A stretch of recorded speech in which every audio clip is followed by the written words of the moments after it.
Physical versus tangible. Physical चीज़ों और tangible चीज़ों में क्या फ़र्क है? टेंजिबल चीज़ें वो होती हैं जिनको हम देख सकते हैं, महसूस कर सकते हैं, अपने हाथों से छू सकते हैं, हाथों में पकड़ सकते हैं। लेकिन फिज़िकल चीज़ें क्या होती हैं जो वो रियल वर्ल्ड में एग्ज़िस्ट करती हैं, इमेजिनेशन या ख्वाब नहीं है, लेकिन हम उनको छू नहीं सकते। जैसे कोई प्लैनेट हो गया, पृथ्वी हो गया, मार्स हो गया, ये सब हमको पता है कि रियल वर्ल्ड में एग्जिस्ट करती है, हमारा इमेजिनेशन नहीं है। लेकिन क्या हम उसको छू सकते हैं, अपने हाथों से पकड़ सकते हैं? नहीं। तो उन्हें फिज़िकल थिंग्स कहते हैं। यानी सारी टेंजिबल चीज़ें जो है वो फिज़िकल हो सकती हैं, लेकिन हर फिज़िकल चीज़ टेंजिबल हो ये ज़रूरी नहीं है। जैसे प्रोडक्शन की शुरुआत इनपुट से होती है, जिन इनपुट्स को इकोनॉमिक्स में फैक्टर्स ऑफ प्रोडक्शन बोलते हैं। इन फैक्टर्स ऑफ प्रोडक्शन के बारे में हमने डिटेल में सब कुछ जान लिया है। अब हम बात करेंगे आउटपुट की। आउटपुट का मतलब गुड्स एंड सर्विसेज को बोला जाता है। गुड्स क्या होते हैं? गुड्स जो होते हैं टेंजिबल होते हैं, जबकि सर्विसेज जो होते हैं वो इनटेंजिबल होते हैं। गुड्स के एग्जांपल जैसे कोई स्मार्टफोन हो गया, कोई पेन हो गया। सर्विसेज जो होती है इनटेंजिबल होते हैं, सर्विसेज को हम छू नहीं सकते, बस हम उनके जो इफ़ेक्ट है उससे मिलने वाले कंफर्ट को फील कर सकते हैं। जैसे हमने कोई हेयर कट कराया, गुड्स को जो है हम स्टोर करके रख सकते हैं बाद में यूज़ करने के लिए। और गुड्स की जो ओनरशिप है वो एक पर्सन से दूसरे पर्सन को ट्रांसफ़र की जा सकती है। जैसे कोई चीज़ अगर आज मेरा है, मैं किसी और को दे दूँ तो वो उसका हो जाएगा। सर्विसेज जो हैं उनकी डिलीवरी रियल टाइम होती है, यानी जिस वक्त सर्विसेज प्रोड्यूस होंगी उसी वक्त उनका कंजम्पशन होता है, और उनको स्टोर करके बाद में के लिए नहीं रख सकते, और उनको उनके ओनर से, सर्विस प्रोवाइडर से सेपरेट नहीं कर सकते गुड्स की तरह। सर्विसेज जो होते हैं वो कोई सामान नहीं होता, वो एक इकोनॉमिक एक्टिविटी होता है जिससे किसी को वैल्यू प्रोवाइड होता है, कंफर्ट मिलता है, उनके नीड्स या वांट्स सेटिस्फाई होते हैं। इकोनॉमिक एक्टिविटीज़ क्या होता है? एक इकोनॉमी जो है एक्टिविटीज़ जो ह्यूमंस परफॉर्म करते हैं उन्हें दो कैटेगरी में डिवाइड करता है, एक इकोनॉमिक एक्टिविटीज़ और दूसरा non economic activities. Economic activities वो होता है जो पैसा कमाने के लिए किया जाता है, जिसमें गिव एंड टेक का एस्पेक्ट होता है। मैंने मैं किसी के लिए कुछ करूँगी तो उसके बदले में मुझे कुछ मिलेगा, उसे इकोनॉमिक एक्टिविटीज़ कहते हैं। और ज़रूरी नहीं है कि कोई इकोनॉमिक एक्टिविटी सिर्फ पैसे के बदले हो, पैसे के अलावा भी दूसरी चीज़ों का एक्सचेंज हो सकता है। जैसे मैंने किसी के लिए कुछ किया और उसने उसके बदले में मुझे अपना कोई सामान दे दिया। नॉन इकोनॉमिक एक्टिविटी वो एक्टिविटीज़ होती हैं जिनके जो इमोशन ड्रिवन होती है, जिनके पीछे कोई मॉनेटरी मोटिव नहीं होता है। किसी को कुछ पैसे दान दे दिए, या फिर मैं अपनी फैमिली के लिए खाना बनाऊं, उनकी हेल्प करने के लिए, किसी को स्पेशल फ़ील कराने के लिए कुछ करूं और उसके बदले मैं उनसे कोई पैसा या कोई दूसरी चीज़ ना लूं, उसे नॉन इकोनॉमिक एक्टिविटीज़ कहते हैं। कंजम्पशन की वजह से किसी भी गुड्स की अवेलेबिलिटी कैसे अफेक्ट होती है, उस क्राइटेरिया के हिसाब से, उस आधार पर गुड्स जो हैं दो तरीके के होते हैं। पहला राइवलरस गुड, दूसरा non rivalries goods. Rivalries goods क्या होते हैं? राइवलरस गुड्स को ही राइवल गुड्स भी बोलते हैं। राइवल गुड्स क्या है? अगर किसी एक पर्सन ने किसी प्रोडक्ट को यूज़ किया तो उसकी वजह से उस प्रोडक्ट की जो अवेलेबिलिटी है, उसका जो अमाउंट या क्वांटिटी है, दूसरे लोगों के लिए कम हो गया, ऐसे गुड्स को राइवल गुड्स बोलते हैं।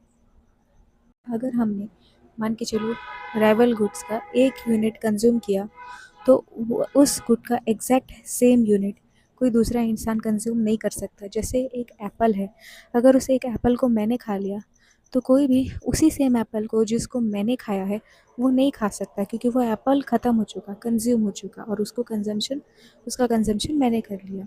और अगर किसी और को एप्पल चाहिए, एप्पल मेरे अलावा किसी और को भी एप्पल खाना है, तो एप्पल के फिर से प्रोडक्शन करना पड़ेगा।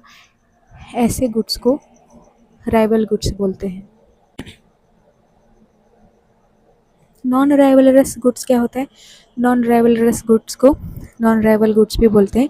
ये ऐसे गुड्स होते हैं कि अगर किसी ने किसी गुड्स को यूज़ किया तो वो उस गुड्स का जो क्वांटिटी, अमाउंट या अवेलेबिलिटी है दूसरों के लिए कम नहीं हो जाता। यानी ऐसा गुड्स जिसको एक ही टाइम पे बहुत सारे लोग कंज्यूम कर सकते हैं, यूज़ कर सकते हैं, इंजॉय कर सकते हैं, उसको नॉन राइवलरस गुड्स बोलते हैं। जैसे कि कोई मूवी हो गया, एक ही मूवी को एक साथ सिनेमा थिएटर में हो, टीवी पे हो, कई लोग देखते हैं और उसको इंजॉय करते हैं उसी एग्जैक्ट सेम टाइम पे। लेकिन इससे ना मूवी की क्वांटिटी में कोई फ़र्क आता है, ना उसकी क्वालिटी में। उस ऐसे गुड्स को नॉन राइवल गुड्स बोलते हैं। गुड्स के अलावा सर्विसेज जो भी हैं, राइवलरस और नॉन राइवलरस दोनों हो सकते हैं। राइवलरस सर्विसेज के एग्जांपल जैसे कोई डॉक्टर है, वो एक ही टाइम पे एक ही पेशेंट को एग्जामिन कर सकता है उसके अपॉइंटमेंट के हिसाब से। तो जब हम किसी डॉक्टर की सर्विस ले रहे हैं तो कोई दूसरा पर्सन उस एग्जैक्ट टाइम पे उस डॉक्टर की सर्विसेज नहीं ले सकता उस टाइम के दौरान। ऐसे सर्विसेज को राइवलरस सर्विसेज कहते हैं। नॉन राइवलरस सर्विसेज क्या होती है? जैसे कि नेशनल डिफेंस, हमारे देश की जो आर्मी है वो एक ही साथ हम सबको, हमारी कंट्री के सारे सिटीजन्स को प्रोटेक्ट करती है एक साथ।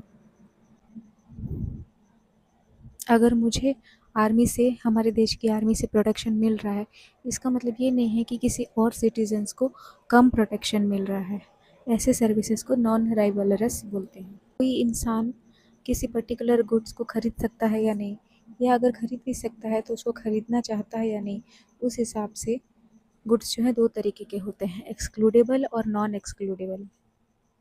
एक्सक्लूडेबल गुड्स वो होते हैं जिनको सिर्फ वही लोग इंजॉय कर सकते हैं जिन्होंने उस गुड्स के लिए पेमेंट किया है, पैसा दिया है, खरीदा है। नॉन एक्सक्लूडेबल गुड्स वो होते हैं जो सभी उस जो सभी के लिए एक्सेसिबल होता है। यानी जिन लोगों ने उसका पैसा दिया है या जिन लोगों ने उसका पैसा नहीं दिया है, दोनों उस गुड्स को इंजॉय कर सकते हैं। उन्हें नॉन एक्सक्लूडेबल गुड्स बोलते हैं। तो हमने जाना एक्सक्लूडेबिलिटी और राइवलरी क्या है। इन दोनों क्राइटेरिया के हिसाब से गुड्स जो है चार तरीके की होती हैं। पहला प्राइवेट गुड्स, दूसरा पब्लिक गुड्स, तीसरा कॉमन गुड्स और चौथा क्लब गुड्स। प्राइवेट गुड्स क्या होते हैं? प्राइवेट गुड्स की ये कैरेक्टरिस्टिक्स, ये फीचर है कि प्राइवेट गुड्स जो होते हैं एक्सक्लूडेबल भी होते हैं और राइवलरस भी होते हैं। माने प्राइवेट गुड्स को अगर इंजॉय करना है, उनको यूज़ करना है, उनको कंज्यूम करना है, तो हमें उसकी कीमत चुकानी होगी, हमें उसका पेमेंट करना पड़ेगा।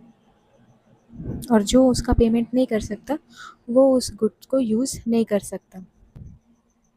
यानी प्राइवेट गुड्स जो होते हैं हमेशा एक्सक्लूडेबल होते हैं। नॉन पेयर्स जो है इन गुड्स को कभी भी यूज़ नहीं कर सकते। और ये जो है हमेशा राइवलरस भी होते हैं, क्योंकि अगर मैंने कोई गुड को कंज्यूम किया है, उसका कोई एक यूनिट, तो दूसरे के पास दूसरा वो स्पेसिफिक यूनिट यूज़ नहीं कर सकता क्योंकि वो मेरे पास है। जैसे कोई गाड़ी है, गाड़ी को यूज़ करने के लिए हमको उसको ख़रीदना पड़ता है। तब जो कार नहीं खरीद सकते वो कार की सर्विसेज को, कार को एंजॉय नहीं कर सकते।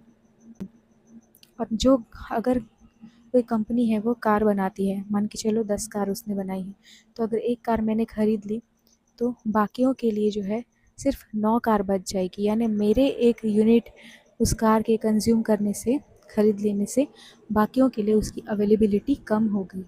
उसे राइवलरस गुड बोलते हैं। और प्राइवेट गुड्स जो है एक्सक्लूडेबल और राइवलरस दोनों होते हैं। पब्लिक गुड्स जो है दो तरीके की होती है। पहला प्योर पब्लिक गुड्स, दूसरा impure public goods. Pure public goods जो होते हैं हमेशा नॉन राइवलरस और नॉन एक्सक्लूडेबल होते हैं। नॉन राइवलरस और नॉन एक्सक्लूडेबल क्या है उसकी डिटेल हम पहले ही समझ चुके हैं। लेकिन इम्प्योर पब्लिक गुड्स जो होते हैं वो इन दोनों क्राइटेरिया को पार्शियली सेटिस्फाई करते हैं, यानी पूरी तरह नॉन एक्सक्लूडेबल और नॉन राइवलरस नहीं होते impure public goods. Impure public goods को कॉसी पब्लिक गुड्स भी कहते हैं। इम्प्योर पब्लिक गुड्स में क्लब गुड्स और कंजस्टेबल गुड्स आते हैं। क्लब गुड्स क्या होते हैं? क्लब गुड्स को ही आर्टिफिशियली स्कैर्स गुड्स भी बोला जाता है या टोल गुड्स भी बोला जाता है। क्लब गुड्स को आर्टिफिशियली स्कैर्स क्यों बोला जाता है? क्योंकि इनको यूज़ करने पे जो रिस्ट्रिक्शन होता है वो जो उस गुड्स के प्रोड्यूसर या प्रोवाइडर हैं उन्होंने जानबूझ के लगाई होती है। यानी उस जैसे उस गुड किसी गुड का प्रोवाइडर ने जानबूझ के उस गुड या सर्विस के एक्सेस को रिस्ट्रिक्ट करने के लिए उसके उस पर उसको पासवर्ड प्रोटेक्टेड कर दिया है या उसकी एक फ़ी डिसाइड कर रखी है। तो जिसने भी वो फ़ी दिया वो ही उस गुड्स को यूज़ कर सकता है, या जिसको भी वो पासवर्ड मालूम है वही उस पर्टिकुलर गुड या सर्विस को यूज़ कर सकता है। इसलिए क्लब गुड्स जो होते हैं एक्सक्लूडेबल होते हैं, और क्लब गुड्स जो हैं एक्सक्लूडेबल होने के साथ साथ नॉन राइवलरस भी होते हैं, लेकिन ये पब्लिक गुड्स की तरह पूरी तरह से नॉन राइवलरस नहीं होते, क्योंकि क्लब गुड्स जो है इम्प्योर पब्लिक गुड्स होते हैं। यानी ये जो है एक सर्टन कैपेसिटी तक, क्लब गुड्स की एक लिमिट है, उस थ्रेशोल्ड तक ही वो नॉन राइवलरस होते हैं, उस थ्रेशोल्ड के बियॉन्ड जो है वो राइवलरस हो जाते हैं। जैसे कोई एरिया है वहाँ पर वाईफाई अवेलेबल है लेकिन वो पासवर्ड प्रोटेक्टेड है, तो जब तक आपको उसका पासवर्ड नहीं पता आप उसे यूज़ नहीं कर सकते। या जैसे आपको नेटफ्लिक्स देखना है या टीवी देखना है, तो टीवी में जो चैनल्स आते हैं, नेटफ्लिक्स जो है उसको एंजॉय करने के लिए आपको उसके लिए पैसा देना पड़ता है। या कोई जिम है उसकी सर्विसेज लेनी है तो आपको उसके लिए मेंबरशिप फ़ी देनी पड़ेगी। यानी क्लब गुड्स जो होते हैं एक्सक्लूडेबल होते हैं क्योंकि उनको यूज़ करने के लिए पैसा देना पड़ता है, और वो एक हाथ तक नॉन राइवलरस होता है, पूरी तरह नॉन राइवलरस नहीं होते। अगर पूरी तरह नॉन राइवलरस होते तो वो पब्लिक गुड्स की कैटेगरी में आते, प्योर पब्लिक गुड्स की कैटेगरी में आते, लेकिन पूरी तरह नॉन राइवल नहीं होने के कारण उनको इम्प्योर पब्लिक गुड बोला जाता है। अब है कंजस्टेबल गुड्स क्या है? कंजस्टेबल गुड्स जो है क्लब गुड्स ही होते हैं, ये क्लब गुड्स की एक सब कैटेगरी है। जब क्लब गुड्स अपने उस मैक्सिमम थ्रेशोल्ड तक पहुंच जाता है, उसकी एक जो लिमिट है नॉन राइवल होने की, उस लिमिट को वो क्रॉस कर जाता है, तो वो कंजस्टेबल गुड्स हो जाता है। यानी एक जिम है, अगर वो जिम में एक ही दिन में बहुत सारे लोग आ गए तो वो क्राउडेड हो जाएगा। तो आपको उस जिम की जितने भी इक्विपमेंट है जिसको आप नॉर्मल डेज़ में इजीली यूज़ कर पाते थे, उनको यूज़ करने के लिए आपको वेट करना पड़ेगा। तो इससे आपकी जो उस जिम से मिलने वाली सर्विस है उसकी क्वालिटी अफेक्ट होगी, उसको बोलते हैं। और वो जो है कंजस्टेबल, वो जिम जो है जिम मेंबरशिप जो है कंजस्टेबल गुड्स या कंजस्टेबल सर्विस बन जाएगा। जैसे कि कोई पब्लिक पार्क है या स्विमिंग पूल है, अगर नॉर्मल डेज़ में है या वो खाली है तो हर कोई जो है उसको बहुत अच्छी तरह से यूज़ कर सकता है, और किसी के यूज़ करने से उस स्विमिंग पूल के इंजॉयमेंट में कोई कमी नहीं होगी। लेकिन अगर कोई हॉलीडे का टाइम है और बहुत सारे लोग उसी एक स्विमिंग पूल में प्रेजेंट हैं तो ओवर क्राउडिंग हो जाएगी, जिससे हर किसी का जो स्पेस है, जो इंजॉयमेंट है वो अफेक्ट होगा बोलते हैं। यानी वो तब वो स्विमिंग पूल जो है क्लब गुड से कंजस्टेबल गुड बन जाएगा। कॉमन गुड्स क्या होता है? कॉमन गुड्स को ही कॉमन रिसोर्सेज या कॉमन पूल रिसोर्सेज बोला जाता है। ये गुड्स जो होते हैं नॉन एक्सक्लूडेबल होते हैं लेकिन राइवलरस होते हैं। यानी इन गुड्स को यूज़ करने के लिए किसी को पैसा नहीं देना पड़ता, क्योंकि इन गुड्स का कोई ओनर नहीं होता, उसका कोई ओनर नहीं होता, और कोई ओनर नहीं होता है तो लोगों को इसको यूज़ करने से नहीं रोका जा सकता, और जो भी चाहे जितनी मर्जी चाहे जितनी क्वांटिटी में जितने टाइम तक इन गुड्स को, इन रिसोर्सेज को यूज़ कर सकता है। इसकी वजह से, क्योंकि रिसोर्सेज जो है नेचर में लिमिटेड हैं, तो लिमिटेड रिसोर्सेज को अगर कोई मनमाने ढंग से अपनी मर्ज़ी से जितना चाहे उतना एक्सट्रैक्ट कर रहा है, ओवर यूज़ कर रहा है, तो इससे जो है रिसोर्सेज की जो क्वांटिटी है उनमें कमी आती है, यानी वो डिप्लीट होता है, उनका जो स्टॉक है वो कम होता है टाइम के साथ साथ। और अगर सही तरीके से इस्तेमाल नहीं किया जा रहा है तो उनकी क्वालिटी में भी कमी आती है। जैसे कोई नदी है, वो कॉमन रिसोर्स है, अगर उस नदी को कोई ओन नहीं करता, कोई उसका ओनर नहीं है, तो जो चाहे वो उस नदी को यूज़ कर सकता है। लेकिन अगर लोग उसको गलत तरीके से इस्तेमाल करेंगे, मनमाने ढंग से वहाँ कपड़े धोएंगे, वहाँ प्लास्टिक या बाकी वेस्ट फेंक देंगे, तो वो एक टाइम के बाद जो उस नदी की जो क्वालिटी थी, उसका जो फ्रेश वाटर था, वो ख़राब हो जाएगा। और इसी सिचुएशन को जब ओवर एक्सट्रैक्शन, ओवर यूज़ या गलत तरीके से यूज़ की वजह से जो रिसोर्सेज है, कॉमन रिसोर्सेज है, जिनको सब यूज़ कर सकते हैं, जो एक्सक्लूडेबल नहीं है, जिनके लिए किसी को पेमेंट नहीं करना है, उनकी क्वालिटी ख़राब होती है, उसी को ट्रेजेडी ऑफ द कॉमन्स बोलते हैं। यानी कॉमन गुड्स जो है नॉन एक्सक्लूडेबल तो है, लेकिन राइवलरस होती है, क्योंकि एक इंसान के सही तरीके से यूज़ नहीं करने से दूसरे इंसान के लिए भी उस जो गुड्स की क्वालिटी और उसकी क्वांटिटी दोनों अफेक्ट होती है या कम होती है, ख़राब होती है। गुड्स के अलावा, यहाँ हमने गुड्स की बात की, लेकिन ध्यान देने वाली बात यह है कि गुड्स के अलावा सर्विसेज भी एक्सक्लूडेबल भी हो सकती है, नॉन एक्सक्लूडेबल भी हो सकती है, और राइवल भी हो सकती है, नॉन राइवल भी हो सकती है।